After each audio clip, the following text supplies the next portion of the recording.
യേശുവിന്റെ ഏറ്റവും പ്രിയമുള്ള കുഞ്ഞെ, സങ്കീർത്തനം 37:25. ഞാൻ ചെറുപ്പമായിരുന്നു, ഇപ്പോൾ വൃദ്ധനായി.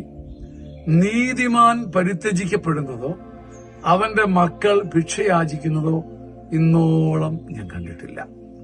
ഇന്നോളം, എന്നോളമുള്ള ഉറപ്പായത്. ഇന്നോളം ഞാൻ കണ്ടിട്ടില്ല, എന്നോളമുള്ള ഉറപ്പായത്.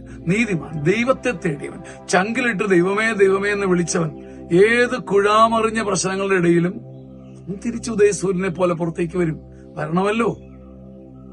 ഇതൊരു വെള്ളരിക്ക പട്ടണമല്ലോ. നാം വിളിക്കുന്ന ജീവിക്കുന്ന ദൈവത്തെ അല്ലേ.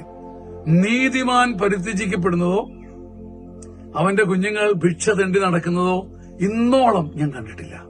ആ ഒരു ഉറപ്പുണ്ടല്ലോ, എന്നോളമുള്ള ഉറപ്പാ കുഞ്ഞെ. ഇത് നിനക്കുള്ള ഉറപ്പാ. നിന്റെ മക്കൾ ഭിക്ഷ തെണ്ടുകയില്ല, നീ പരിത്യജിക്കപ്പെടുകയില്ല. ഞാൻ ചെറുപ്പമായി, ഇപ്പൊ വൃദ്ധനായി, ഈ കാലം മുഴുവൻ എടുക്കുമ്പം ഇങ്ങനൊന്നും ഞാൻ കണ്ടിട്ടില്ല. ഈ ഒരു ഉറപ്പ് ഇന്ന് നിനക്കും ദൈവം തരുകയാണ്. യേശുവിൽ ഈ ഉറപ്പ് സ്വീകരിക്കണം. ഉദിച്ചുയർന്നു വരണം, കുതിച്ചു ചാടി വരണം. നമ്മുടെ പുതിയ സീനിയർ സിറ്റിസൺ ധ്യാനം വരികയാണ്. 60 വയസ്സിന് മുകളിലുള്ളവർ ആഘോഷത്തോടെ ആത്മാവിൽ ഏറ്റുവാങ്ങിയ സുഭഗമായ ആത്മീയ ധ്യാനം. ചങ്ങനാശ്ശേരി അതിരൂപതയുടെ സിയോൻ ധ്യാന കേന്ദ്രത്തിൻ്റെ അപൂർവ ശുശ്രൂഷ. ഇനി അത് വരുന്നത് മാർച്ച് 27, 28, 29, 30 തീയതികളിൽ. അതിനകത്ത് ഓശാന ഞായറാഴ്ചയും വരും. അവിടുത്തെ എല്ലാ ശുശ്രൂഷകളും, വേണ്ട എല്ലാ ശുശ്രൂഷകളും നമ്മുടെ ധ്യാന കേന്ദ്രത്തിൽ ക്രമീകരിക്കും. ഇത്തവണത്തെ ഓശാന ഞായറാഴ്ച ധ്യാന കേന്ദ്രത്തിലാകട്ടെ. നമ്മുടെ അപ്പനെയും അമ്മയും ഈ മനോഹര ധ്യാനത്തിലേക്ക് പറഞ്ഞു വിടുക. വേഗം നിങ്ങളുടെ മുറി ബുക്ക് ചെയ്യുക. എല്ലാവർക്കും സ്നേഹപൂർവ്വം സ്വാഗതം. ആമേൻ, ആമേൻ.